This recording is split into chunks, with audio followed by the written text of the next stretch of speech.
Welcome to How Brands Are Built, where branding professionals get into the details of what they do and how they do it. I'm your host, Rob Meyerson. Thanks for listening. Today's episode is a recording of a live in-person event. On Thursday, April 25th, 2024, we had a book launch for the 6th edition of Designing Brand Identity. The event was held at Noise 13, a strategic branding and design agency in San Francisco. Noise 13 has some work in the book, one of their case studies for a project with a brand called Adventr. And during the event, we had a panel. The panel was moderated by Rob Goodman, a content strategist and content producer.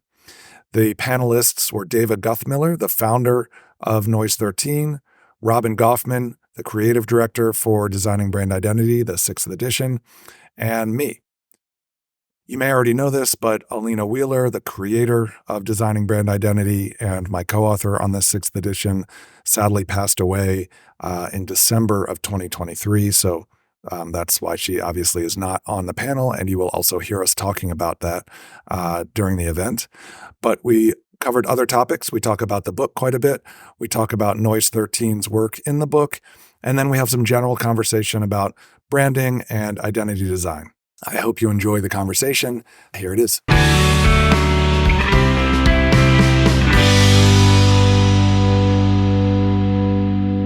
am so impressed that there's so many people that came out. This is the first time we've had a big event at Noise 13 in a while since we were doing invisible salons. And I am overjoyed to see this many creative people in one room. It makes my heart sing. So thank you very much for joining us at Noise 13. And also thank you to all the other agencies who have stuff in the book. I think it's amazing to see our peers and celebrate the fact that we're all in this amazing book that's celebrating brands of the future and hopefully training people as we move forward. So I am Dava Guthmiller. I'm the founder of Noise 13, and we have been around for a long time, 24 years. And we've been in this space for about 10. And this is our old Invisible Talks office, which I'm thrilled to still have the passcode to, even though we don't rent this space anymore. So yay, good landlords. But yeah, Rob, I'll let you take it from here. Awesome. Welcome, everybody. Thank you so much for coming out tonight. Give it up for yourselves for making it out on a Thursday night. And post-COVID or whatever era we're in, to be live all in the same room together is amazing. I'm Rob Goodman. I'm a creative and content leader, and was honored to be included in the book in the content strategy section. And want to give a big thanks to Dava and the Noise 13 team for doing so much for getting everything ready for tonight. So give it up for Noise 13, for the space, for the bartending, for everything. Also want to thank Wild Women in Leadership and Design initiative from AIGA San Francisco that is empowering women and non-binary designers as a collective, giving them power and visibility in the space. So thank you so much for your partnership here as well, and thank you all for coming. Also want to thank so many of the agencies that are featured in the book. Many of them are in the room today. Manual, Operative, Enlisted, Tolson, Noise 13, of course, all have case studies featured in the new edition, the 6th edition of Designing Brand Identity, which is why we're here tonight. And big thanks to our panel, Robin, Rob, and Dava for being up for this. So one of the quotes that came to mind for tonight comes from Alina Wheeler, who passed earlier this year and is the co-author of the 6th edition and the author of all the previous editions. And that's "No one does it alone." I think this book is a great representation of that, and the brand and design community is certainly another incredible representation of that. And tonight we certainly honor Alina, we honor her memory, and Robin has said that one of the things Alina told her is that we don't celebrate, these moments of our lives enough, and we don't celebrate, all the hard work that goes into putting together a book like this. So really the celebration is in honor of her memory. So that's what tonight's about. It's a good time. We want people to hang, ask questions, and be celebratory, and remember Alina. And just talking about Alina, I want to share a little bit more about her. She was a daughter of a sea captain, and Polish was actually her first language.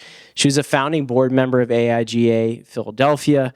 And over 20 years ago, she published Designing Brand Identity, which has become, one of the best known and most recognized books in brand design. Some Designing Brand Identity facts. It's been translated in over 11 languages, over 200 case studies across the 6 editions, and hundreds of thousands of copies have been sold. AIGA Philadelphia created a memorial fund in her name and in her honor. Any profits from tonight are going to go to that fund. And also, if you're interested in donating directly, we really encourage that as well. All right, and tonight it's all about the book. We're going to talk about branding. We're going to have a Q&A with this amazing panel. We want questions from you all as well. There's books for sale, as you saw, and we're going to wrap up somewhere around 7-ish. A quick show of hands. We just kind of want to get a sense of everyone that's here, even though there are like a lot of familiar faces, which is amazing. How many of y'all are students here tonight? Okay, not a lot of students. Okay. Students of life. Yes, students of life. We've got one right here in the front row. Designers. All right, we got a lot of designers. Marketers. Some marketers in the house. All right, give it up. Writers. Any writers here? Okay, we got some writers in the front. Folks that are at agencies. They're working at agencies in the agency world. Okay, and how about in-house people? Okay, good mix. Amazing. Well, thank you all for being here, and let's kick things off. Let's give a round of applause for our amazing panel here. All right, we've got Rob and Dava. Please, let's go around and do some quick introductions. Rob Meyerson. I'm the co-author of the 6th edition of Designing Brand Identity. I also run Heirloom, my own agency here in the Bay Area. I am a strategist and a namer, so I'm not a designer, despite being the co-author of a book in which the first word is design. And yeah, that's me.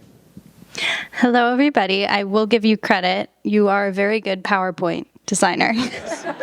I'm always impressed with what you can do in there. I'm Robin. I just want to echo a big thank you to everybody for being here. This is like a dream on behalf of Alina to have this celebration. So thank you for coming and thank you for hosting. I'm the creative director of the 6th edition. I also worked on the 5th edition with Alina. And although I wish this was a full-time job, outside of it, I run my own design and creative strategy studio. And I'm based on the East Coast. Awesome. All right, well, let's get things started, Rob, with you. What is Designing Brand Identity for folks that may not know, and how did you originally get involved in the 6th edition? Sure. And Robin reminded me, I forgot to say thank you, Dava, so much for hosting. And the whole Noise 13 team has been amazing. I got here hours ago, and they've been working their asses off to clean up in the other room and get all that food out for you and everything. So thank you so much. So Designing Brand Identity is a book written by Alina Wheeler 20 years ago. 2003 was the date of the first edition being published. She said that she wrote it because it's the book that she wished she had on her shelf, which I think is a great reason to write a book.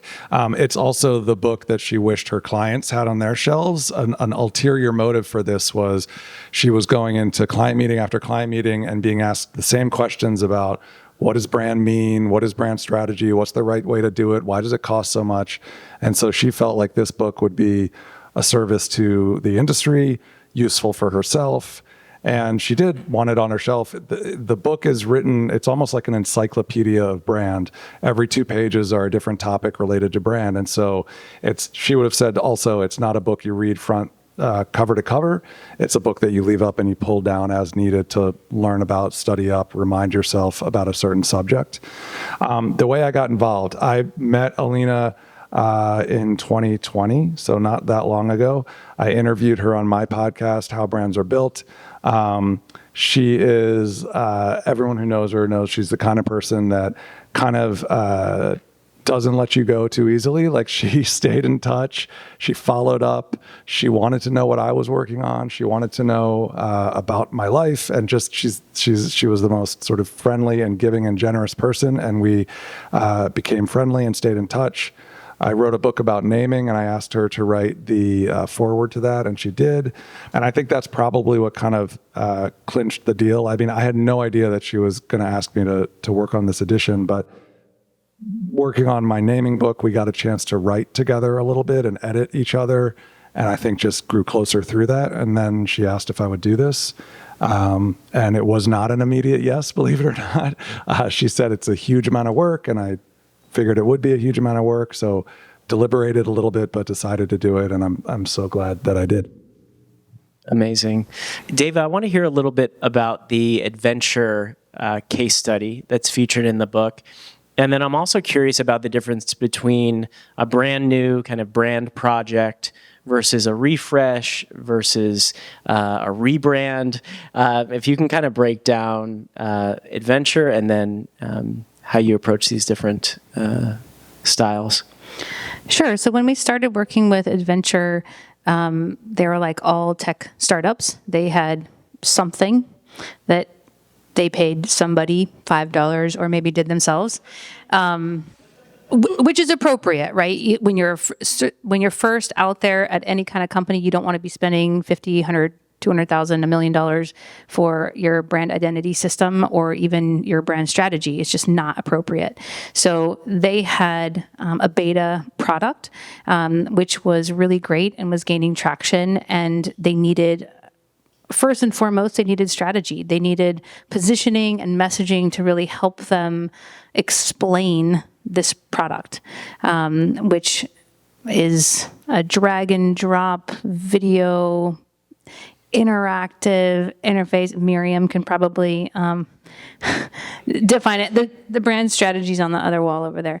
But it was more than just video. It was about creating experiences and interaction and changing and evolving with your customer and having this kind of conversation back and forth.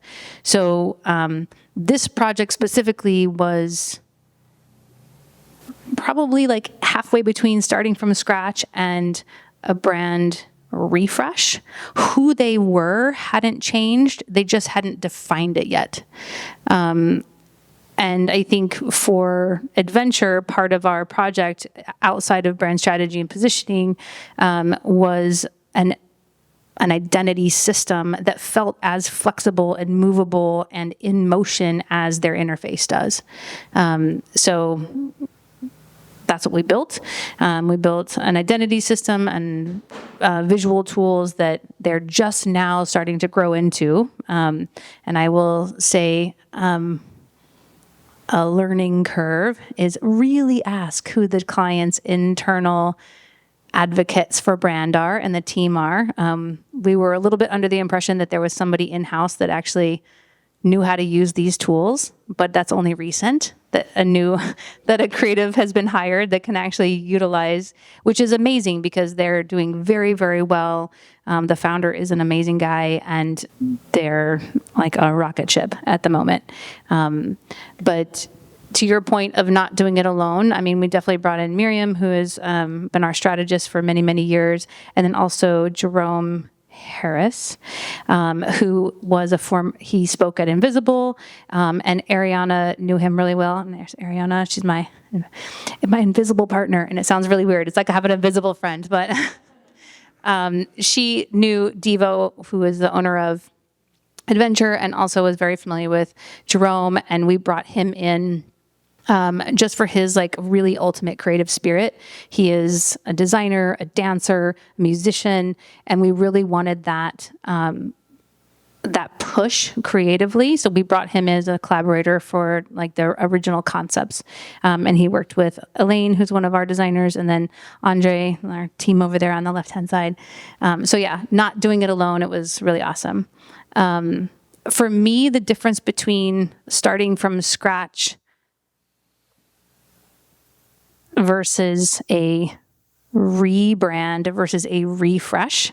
I think starting from scratch, you're sort of looking external a lot because there's not that who are you and what do people know you for and what do you need to carry over legacy-wise, both verbally, visually, strategy.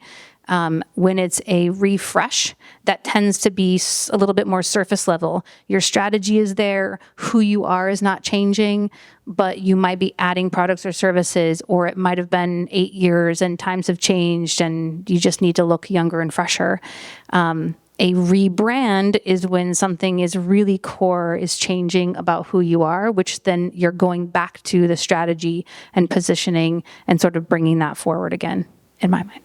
Awesome. Yeah, the rebrand is treacherous. It's tricky territory because you're dealing with brand equity that exists, and if you don't want to misstep and damage that. And I think increasingly, it's conventional wisdom in branding that consistency is key, and you don't want to change things that you don't have to, but I think increasingly there's research to really support that one of the biggest mistakes you can make with a brand is to change something unnecessarily. So we loved having this case in here because it does show what a rebrand looks like. We also have cases where the agency decided that the logo was too precious or had been around for too long or was too well known to change, and they changed everything around the logo, which was really cool to have.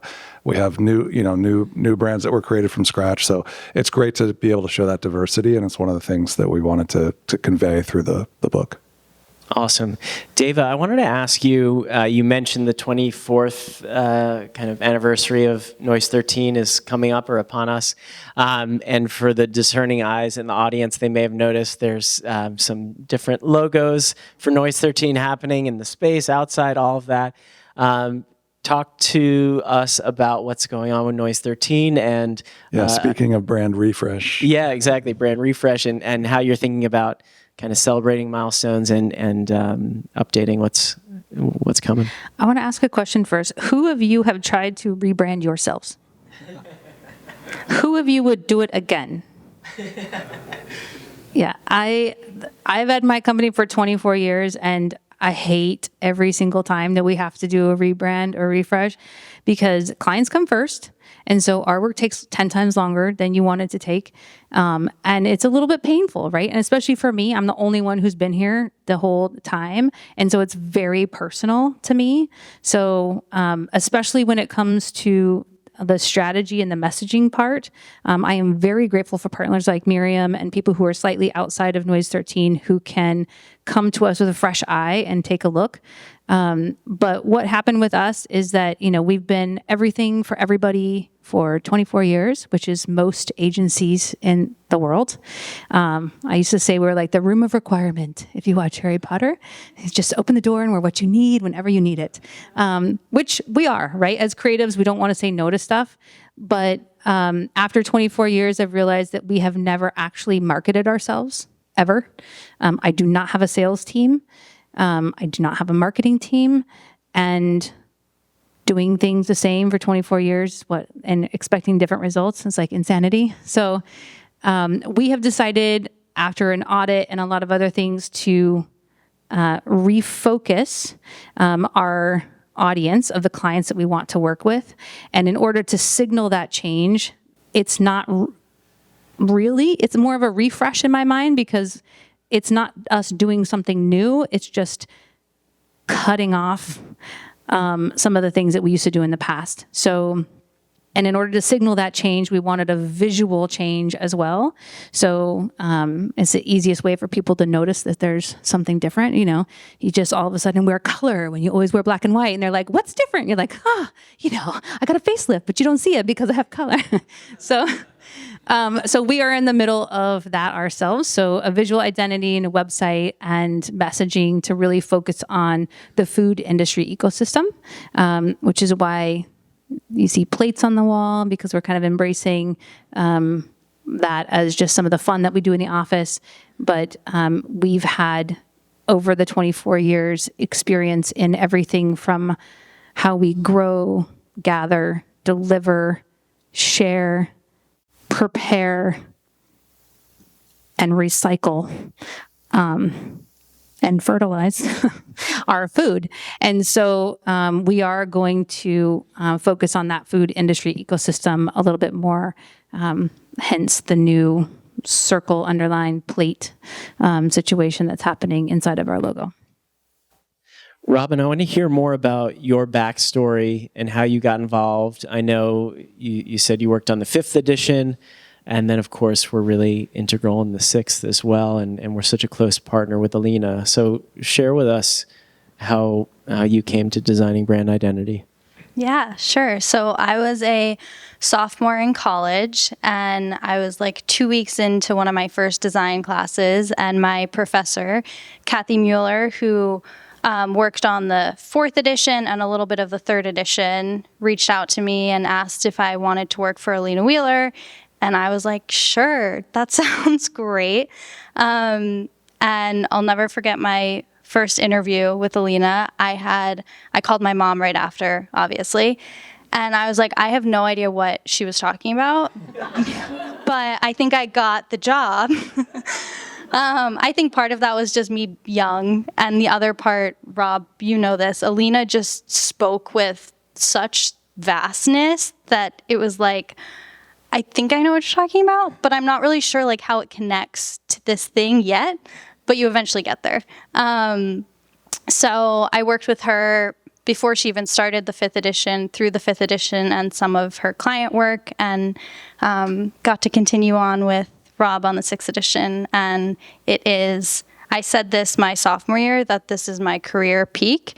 And I'm now like a little over 10 years later, and I still think that that's my career peak. So I'm not really sure if that says something about me and my choices or Alina, but this is a very incredible experience. I'm very grateful for it.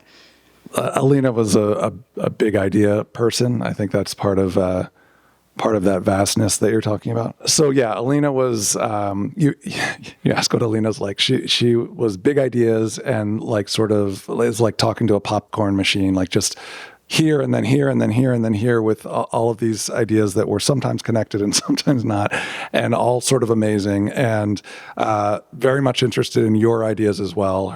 She's one of those people who you could really tell was listening. And the fact that she could focus that kind of energy into something that when you read this book, it is very organized and cleanly laid out, is, I think, a sheer act of will, as well as, again, the teamwork of having people like Robin. When I got involved, one of the first things Alina and Robin did was share all of the files for the 5th edition, and there was a folder that said Mothership on it. And I said, what is Mothership? And Mothership... Got creative. Mothership was created by your professor, Kathy, and it is just sort of the everything of like the layout of all of the pages. It's all very gridded, as anyone who is a designer can tell. And so that is sort of the Bible of like how to create new parts of this book. So yeah, we should give a shout out to Kathy as well. Not only Robin's professor, but also a critical part of the book. I have a quick question about the book. I think you mentioned that it's used also as a textbook. Is that correct? Yeah, it is. So, I mean, I don't have 100% visibility from the publisher of like exactly where it's sold, but I know some professors that have used it. I'm going to be speaking to some professors in the U.S. and around the world that are using it as a textbook for, I think, mostly undergrad design courses, but probably some graduate as well. Kathy started a branding master's program at Temple University, and she used the book, so undergrad and beyond. Robin, I'm curious about this idea of organizing all of this brand information and putting it in the book and what that was like, but also how that relates to how in-house teams can think about organizing their brand work in a way that's meaningful and intentional and educational for the teams that they collaborate with. Is there any kind of learning there that you think translates to, practitioners? Yeah, a lot. It's funny because years later, I'm now very close friends with Kathy. And I asked her, like, why did you barely knew me, like, why did you pick me? And she said, because my design files were impeccably organized. So it does all come down to design and organization. I'm sure there were other things, but so I think from a design standpoint, designing a book about design is kind of scary and there's a lot of pressure around it. Fortunately, the structure of this book really hasn't changed over the past 20 years, which is kind of incredible because it's held up. And the content and the brands featured are really the stars. From a tactical standpoint, I'm very grateful to Rob, who was all on board for Google Docs and Dropbox and spreadsheets and platforms like Trello. Very hip. Well, I can say this because I love Alina, and she would say this, that she was not. So it was a big upgrade to create organization in a collaborative way. And it sounds so simple, but having those things in place and systems in place really makes a difference, which can be applied to a 330-page book, but also a brand center and how to organize your brand assets. I think another big piece of it is making it a priority to stick to whatever system that has been created and making sure that it's accessible and scalable to the most important people that are going to be using it. And I think also from a sort of broader standpoint, everything is so tactical all the time, especially, every spread in this book is different, and taking a step back and thinking about it a little bit more holistically helps a lot. I think with this book, as an example, we had certain goals for every single section. The case studies, as an example, there's so much incredible work and agencies out there. How do you narrow it down? We very often sort of stepped back and thought about what our goals were. We want to have a case study from every continent, a diverse range of B2B, B2C, all of these things. And so I think with every project and thinking about how to organize and make decisions, just really like pausing and sort of zooming out and thinking about bigger picture was a huge, huge help. Robin, you worked so closely with Alina, and she can't be with us today. Is there a learning that kind of sticks with you that you'd want to share with all of us from your time with her? That's like the hardest question in the world to answer because the list is absolutely endless. There are so many. And in Rob's podcast episode, at the end of it, I think it was at the end of it, the last question was just like any advice for young. Yeah, she rattles off like the most incredible advice. So go listen to that for more. But I'll just rattle off some.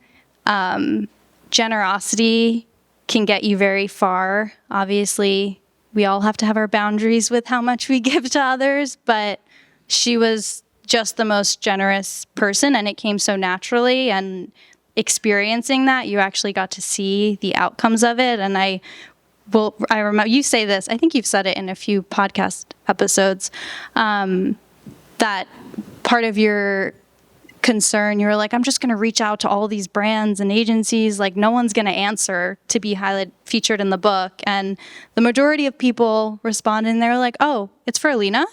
I'll get it to you tomorrow. And a big part of that was because of the generosity that she shared in all of her relationships. So that's a big one. I think another one, something I learned just early on, is that people are really just people. I'll never forget one of the first big meetings I went to with her. She was like, the CEO's dad. His daughter's your age, he's just a guy, and that's really everybody. So we should just be sending the email, reaching out to the person, not overthinking who that person is and what cool job they have. They're all just people. And full circle, no one does it alone. Working with her every day was I'm stealing your line, a masterclass in collaboration, how she connected people and thought of people for opportunities and wanted to work with people. Collaboration is just really a magical thing. And I'll just say the last thing is to have fun and find humor in everything. She often said that laughter can bring light to a lot of situations, not all situations, but a lot of situations. And I would say like at least 3 times a week, we went on a fun field trip to like break the day up and to bring fun into the day, from like ice cream breaks to going to get a bouquet of flowers to brighten the afternoon to wandering in a museum for an hour. Seems like it was mostly ice cream. It was mostly ice cream, yeah. She was addicted to ice cream. I think that we can all bring sort of small moments of joy like that in our daily lives. Awesome. Thank you all so much. I have a few more questions, but I want to make sure we have time for questions from you all. So if you have a question, raise your hand. I'll probably be a mic runner unless we have a mic runner in the back. Okay. Yeah, for Rob, you've looked across this book, you've gathered all these different case studies, and I was wondering if there was anything going into the book that you thought about brand that may have changed, or if there was anything that surprised you that you gathered together. Yeah, thanks for the question. I mean, the vastness of the book is it's a lot to try to handle, I think, in one book. And Robin mentioned it's always been 3 sections since the first edition, and that's part of the genius of Alina Wheeler. The first section is sort of fundamentals, definitions. The second section is process, so going all the way from research through implementation down to uniforms and truck livery and things like that. And then the third is all those case studies.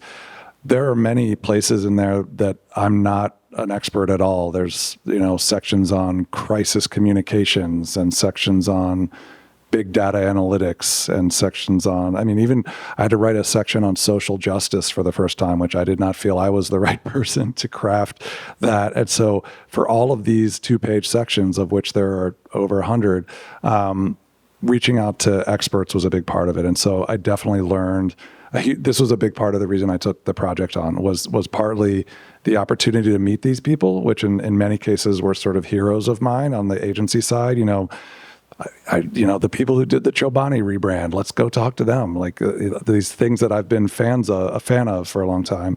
And then in terms of expertise, let's see what I can learn in an hour-long phone call with an expert on this topic, and then an email exchange that lasts weeks to learn about this different topic. And so I don't think there were a lot of things that really kind of changed the way. It was more just augmenting my understanding to the degree that you can learn through that kind of process.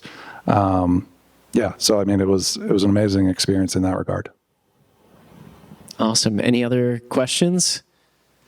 Yes, another hand in the back. We'll get you a mic. We're seeing all these covers of the past issues of the book, as well as other slides. Thank you for that. But I just want to know how, this is the first one that has a number on the cover, and I wondered how that came about. Thanks for asking. This edition, the cover was done by Eddie Opara, who's a partner at Pentagram. We felt very excited to get him involved. Alina sort of handpicked him, and we were all pleasantly surprised when he jumped at the opportunity to do it. The brief to him was relatively loose. We sent him all the old covers. We had some obviously there's some mandatories, and we wanted some consistency with the old editions, but it was really, I think it was Eddie. He sent some 6s back to us in his first exploration. I think he just found it to be sort of an easy thing that he could start to build off of. It made us a little nervous. It made Alina very nervous because, as you said, none of the previous editions had it. And so he explored other things as well. But we ended up loving this direction. And it was funny because Alina had this whole game plan where we literally had calls to strategize how we were going to sell the publisher on this, because she's been dealing with this publisher for over 20 years. And so she felt like, okay, I know them. I know how we're going to sell this. She used to literally drive to their offices and walk in and give a presentation of what the next cover was going to look like. Obviously, times have changed. I didn't have that experience. And I said, you know what, let me play kind of dumb and just email it to them and say, here's the cover. And sort of like see if they call our bluff, and they didn't. They said, okay, great. I think they had a few little tweaks, but Alina was blown away. She was like, I love that idea. You're just going to send it and just pretend like it's just fine. You're just going to, let's do that. And I was like, yeah, I think let's try it. And that worked. The one other thing, part of the brief was with a new co-author, wanted the cover to make a little bit of a statement and be different than the past ones to sort of make it highlight co-authors. So I think the six became this symbol of differentiation for that reason. Yeah, Alina had found that people who have multiple editions or agencies that do will refer to them not by the number, but by the cover. It'll be, get the one with the clouds on it or the one with the stripes on it. So she wanted it to be the one with something. So this is the yellow one or the one with the 6 on it. So yeah, that was part of the brief. And I think that's how Eddie delivered on it.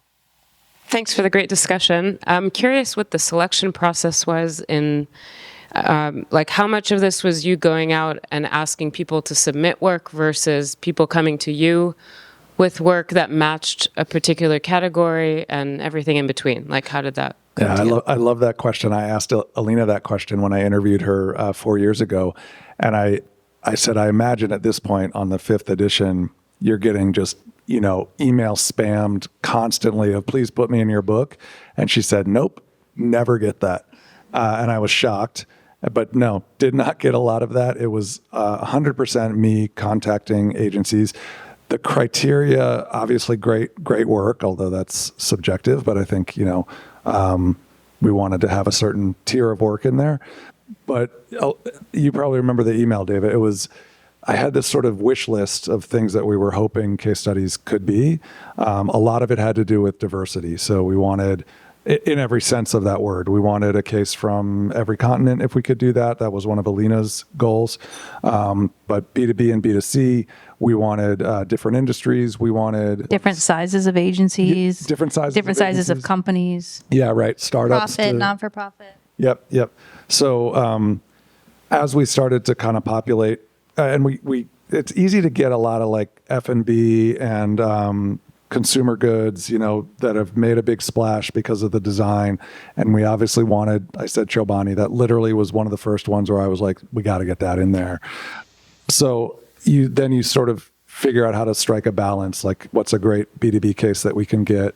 So that was part of it. But and then we would ask great agencies. I asked Brian Collins who else he thought we should reach out to if there were smaller agencies he knew of that weren't otherwise going to be represented.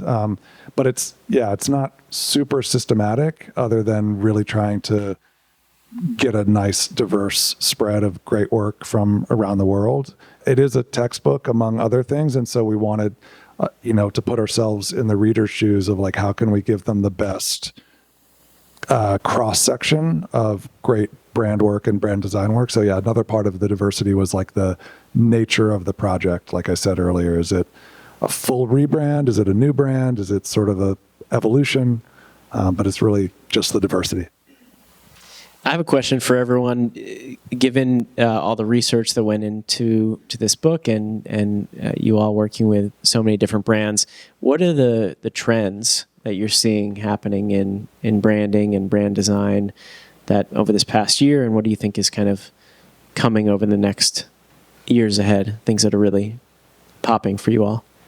Well, when I think about brand, it's not just identity. It's never been. And I think finally that has become even more important to consumers. So I feel like consumers are being more picky and more aware and holding brands accountable for the entire experience more, which I think is great because then it makes companies that are brands and not just companies that are transactional. So I hope that trend continues because then the strategy and the messaging and the experiences that you have and the customer service and the products they produce, all of those things together are what makes the brand, not just the identity system. And with that, I feel like the identity systems also have to be more flexible and less precious. unfortunately, as coming from a design side, it like kills me because I want everything to be precious and beautiful like a star. But it's not. And we have to let go of that a little bit and realize that it's the whole entire thing that matters the most, which I'm happy to see that trend is happening. Yeah, I think, well, one thing to mention, brand being more than design. Another revelation from Alina is that the original title idea she had did not have the word design in it.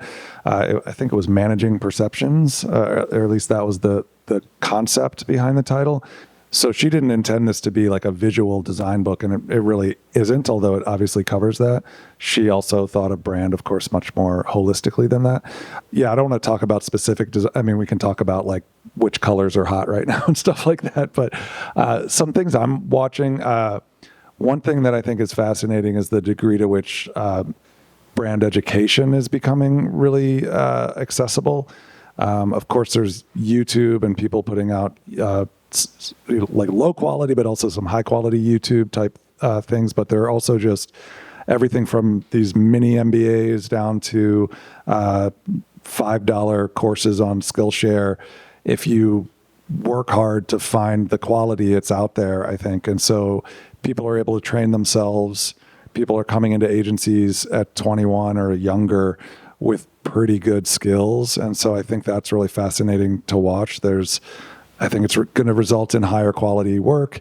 Of course, AI is also kind of coming in and resulting in both way lower quality work that's done by AI, I think, at least for the time being, and also higher quality work because it's taking out some of the grunt work that designers might have to do. So I don't want to predict what the future holds, but I think there are a lot of sort of cross currents of education and AI and what that's doing to quality. And some days I feel like every brand is able to make themselves look like incredible, and other days I feel like, oh my God, there's so much crap out there, and like all you have to do is be decent and you'll stand out. So I'm sure it's different industry to industry and things like that. Kind of Wild West right now.